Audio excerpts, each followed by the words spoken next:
Hoje nós vamos falar sobre alguns mitos e verdades sobre o ouro.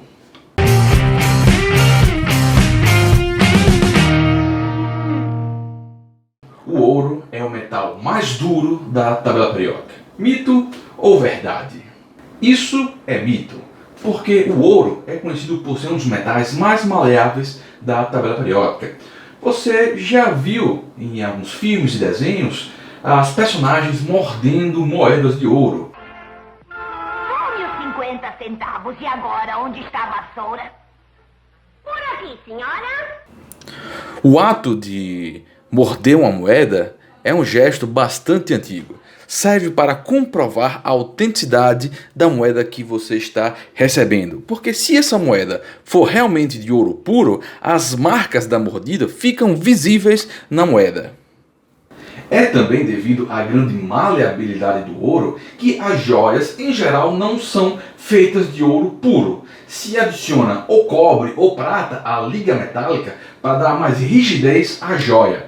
Imagina você ter o seu anel de ouro puro deformado após aquele super aperto de mão. Não seria algo muito desejável. O ouro de tolo não é ouro. Mito ou verdade? O ouro de tolo é o nome dado vulgarmente para um minério chamado de pirita, que é composto basicamente por disulfeto de ferro. Então, nas escavações, os mineiros menos experientes poderiam confundir a pirita com o ouro de verdade, com a pepita de ouro. E daí vem o termo ouro de tolo. Quando recebemos pelo ouro pé de pano, seremos ricos e milionários. Uma hora depois. Olha, meu velho, dá uma olhada nisso. E tem muito mais de onde nós tiramos esse. Mais um desses engraçadinhos, né? Ora, esse é o chamado ouro dos tolos. E agora deu fora daqui, senão eu chamo o delegado. E o próximo patife que me trouxer mais desse negócio aqui, eu arrebento os miolos dele! A grande diferença visual é que na pirita nós encontramos um hábito cúbico.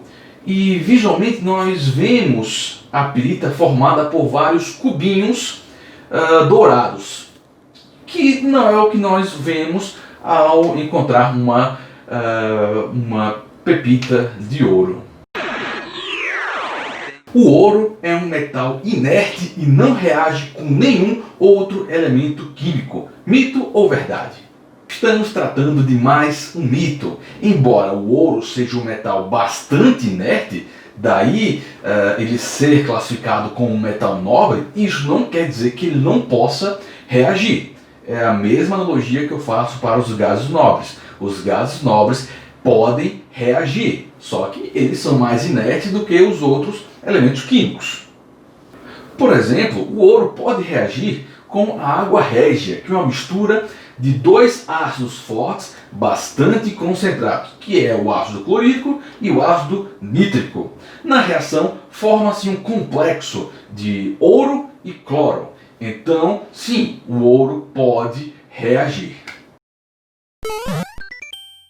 O ouro sempre é encontrado na natureza em sua forma metálica. É verdade. Quer dizer, às vezes não. Meio mito, meio verdade. Devido à baixa reatividade do ouro, em geral nós o encontramos em sua forma metálica, ou em pepitas ou incrustados em alguns outros minerais, como o quartzo. Mas nós também podemos encontrar o ouro em sua forma mineral, embora isso seja raro. O principal mineral do ouro é a cavalerita, que é formada por telureto de ouro, onde tanto o ouro quanto o telúrio estão nos seus estados iônicos. O alumínio já custou mais caro do que o ouro. Embora não pareça, isso é verdade. Já imaginou você nas festas ostentando aquela latinha de refrigerante Guaraná Dolly feita de alumínio porque ela vale mais do que ouro?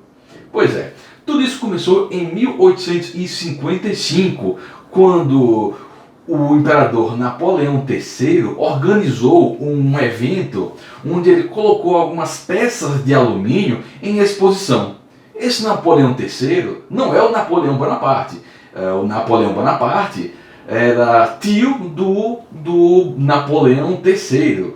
E o interessante é que essa relação de parentesco entre os dois sempre foi colocada em dúvida. E atualmente fizeram um teste de DNA que comprovou que os dois não eram parentes. Você não é o parente.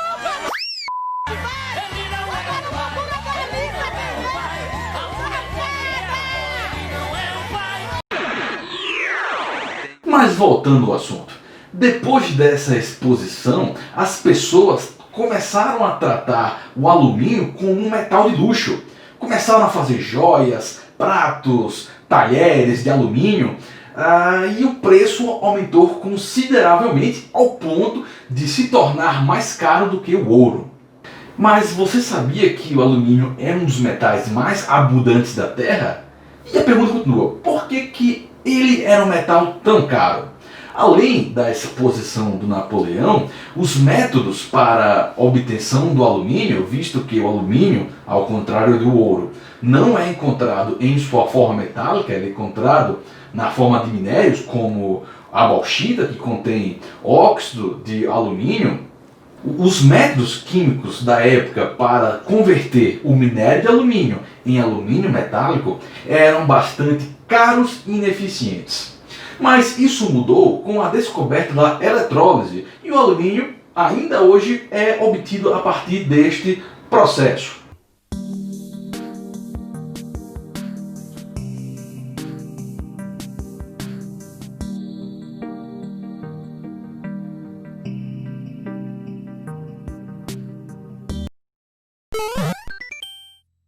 O melhor metal condutor de eletricidade é o ouro. Mito ou verdade? Mais um mito para a nossa coleção. Na verdade, o ouro fica em terceiro lugar entre os metais condutores de eletricidade. O primeiro lugar fica com a prata e o segundo fica com o cobre. Mas aí fica a pergunta, por que os processadores de computador, que precisam de um material bastante condutor de eletricidade, por que eles são feitos de ouro? Bem, entramos em mais um mito. Os processadores de computador não são feitos exclusivamente de ouro.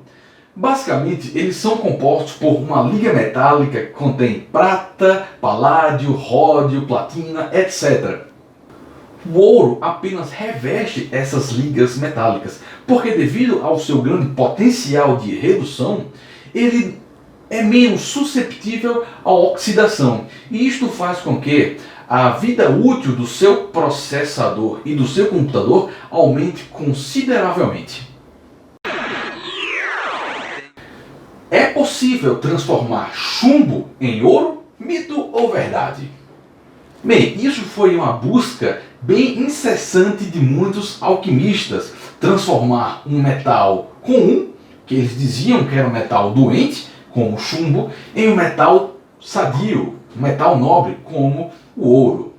Mas estamos tratando de uma verdade. Realmente é possível transformar chumbo em ouro. Mas para isso, nós precisamos relembrar alguns conceitos básicos da química geral. O primeiro deles é o número atômico. O número atômico é nada mais do que o número de prótons contidos no núcleo do elemento químico. E o número atômico, o número de prótons, nos dá a identidade daquele elemento químico. Por exemplo, um elemento que contém 6 prótons, independente de sua quantidade de elétrons, de nêutrons, será o carbono. Um elemento que possui 8 prótons será o oxigênio, independente de qualquer coisa. Daí vem os isótopos, que são os elementos que possuem o mesmo número de prótons. O número atômico do chumbo é 82 e o número atômico do ouro é 79. Então, para transformar chumbo em ouro, basta arrancar 3 prótons do núcleo do chumbo, e aí transformamos chumbo em ouro. Mas isso não é algo tão simples, até porque se fosse simples, todo mundo estaria transformando chumbo em ouro. O primeiro ponto é que a química, a ciência que nós conhecemos hoje, domina muito bem as reações que envolvem os elétrons, as eletrosferas dos átomos. Mas quando as reações envolvem o núcleo, isto é, reações nucleares, o controle desta reação é bem mais complicado. Até porque envolve grandes quantidades de energia e emissão de radiação. Um caminho para transformar o chumbo em ouro é o bombardeamento do núcleo de chumbo com nêutrons.